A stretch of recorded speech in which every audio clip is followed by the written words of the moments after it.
Hello teachers. प्रधान शिक्षक की तैयारी के क्रम में हम लोग यूनिट 4 का चैप्टर 2 यानी लेसन 2 देखने वाले हैं। और लेसन 2 है हमारा एक संतुलित तथा संदर्भयुक्त ECCE पाठचर्या की समझ, है ना।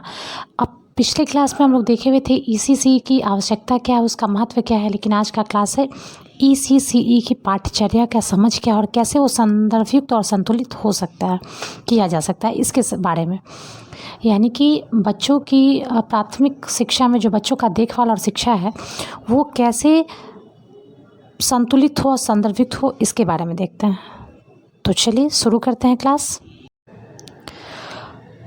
पूर्व बाल्यकाल में बच्चों में तीव्र शारीरिक तथा मानसिक परिवर्तन होते हैं।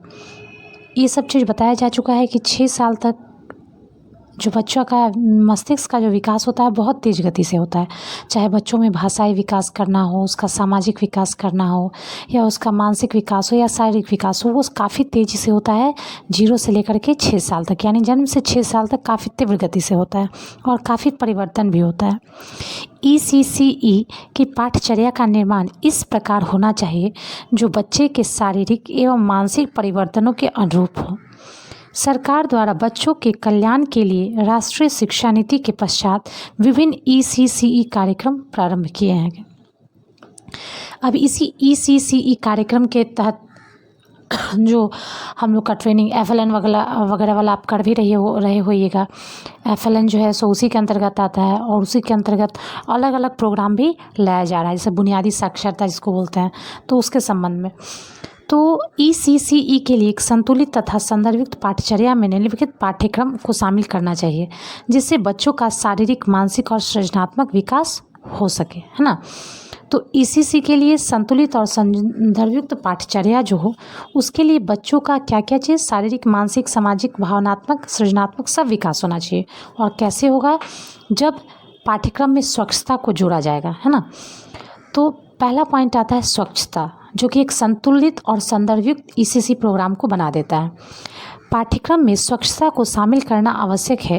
प्रारंभिक अवस्था से ही बच्चों को व्यक्तिगत स्वच्छता जैसे कपड़ों, बालों तथा अपने आसपास गंदगी न फैलाना, डस्टबिन का उपयोग करना, वस्तुओं को ठीक से रखना आदि भी सिखाना चाहिए। क्लियर है स्वच्छता के संबंध में कि बच्चों को शुरुआत से यदि ट्रेनिंग ECCE प्रोग्राम को संतुलित और वास्तविक बनाने के लिए, प्रैक्टिकल बनाने के लिए जो सेकंड आता है वह है सहयोग की भावना, यानी कोऑपरेशन। तो बच्चों में सहयोग करने की भावना का विकास करना चाहिए जिससे वे अपनी चीज़ें दूसरों को देना सीखें। इससे वे संपर्क करना भी सीखते हैं और सहयोग से रहना और कार्य करना भी सीख जाते हैं।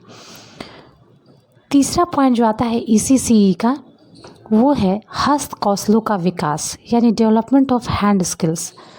बच्चों को जैसे चित्रकारी करना, ड्राइंग करना सिखाना चाहिए। इससे बच्चों में कुछ नया सृजन करने का, नया कल्पना करने का, अब ये हस्त कौशल केवल चित्रकारी नहीं हो सकता है, मूर्ति कला हो सकता है, कोई वाद्य यंत्र बजाना हो सकता है ना। तो इससे बच्चों में जो है वो सृजनात्मक शक्ति का विकास होता है और उनकी ज्ञान इंद्रियाँ भी विकसित होती है। जैसे किसी चीज़ को देख रहे हैं, वाद्य यंत्र में सुनना, बजाना, हाथों का सही समन्वय।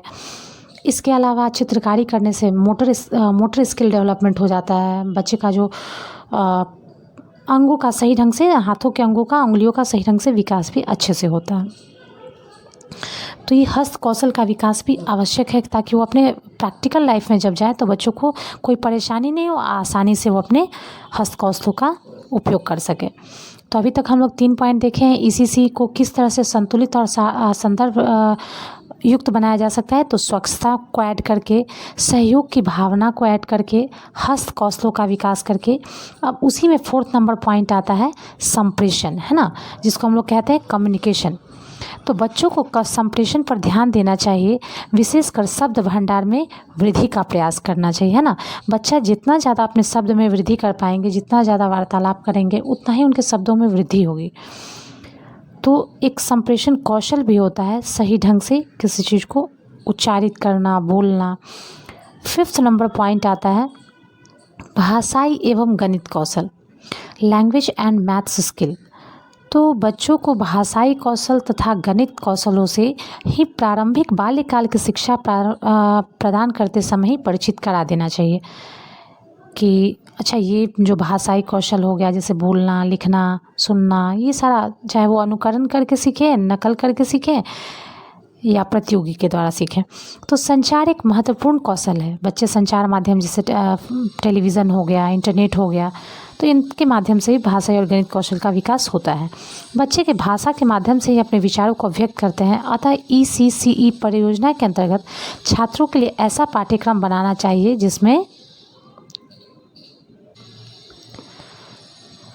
जिसमें भाषाई कौशल तथा गणित के कौशलों से परिचित हो सके, वे अपने विचारों को व्यक्त कर सकें, दूसरे की वार्ता को समझ सके तथा उनका शब्द भंडार पहले से बढ़ सके, वे गणना कर सके और गिनकर किसी चीज़ की संख्या बता सके। ECCE का तो तात्पर्य भी इसी संदर्भ में है कि बच्चे को खुशहाल माहौल में इस तरह से उसको परिणत कर देना शिक्षा की ओर, ताकि बच्चा पूर्ण रूप से उसमें ढल जाए, है ना। अब उसको गिनना जो है, सामान्य मान लीजिए मार्केट जाता है तो मार्केट जाकर उसको पेन खरीदना है, तो उसमें उसको उतना कैलकुलेट करने में समय नहीं लगेगा, बहुत ईजी तरीके से वो पैसा से सामान खरीद सकता है या ले सकता है। तो ये चीज़ें हैं, गणना करना सीख जाए, भाषा का सही प्रयोग करना सीख जाए, विचारों को अभिव्यक्त कर पाए, तो ये चीज़ें ECC पाठ्यक्रम के अंतर्गत उसको बहुत संतुलित और संदर्भ युक्त। तो हम लोग देखें कि 5 टर्म आता है ECCE को ज़्यादा संदर्भयुक्त और इम्पॉर्टेंट बनाने के लिए, महत्वपूर्ण, संतुलित और संदर्भयुक्त बनाने के लिए स्वच्छता को ऐड किया जाए पाठ्यक्रम में। ECCE के पाठ्यक्रम में सहयोग की भावना बच्चों के लिए ऐड किया जाए, हस्त कौशलों का विकास को प्रेरित किया जाए, संप्रेषण का गुण बच्चे सीख पाते हैं और भाषा एवं गणित कौशल का ज्ञान उन्हें आसानी से हो जाता है। तो ये 5 टर्म जो बहुत इंपॉर्टेंट थे हो गया। अब यदि आपको वीडियो अच्छा लग रहा है तो मेरे चैनल को लाइक कीजिए, शेयर कीजिए और सब्सक्राइब कीजिए। मिलते हैं नेक्स्ट क्लास में। Thank you.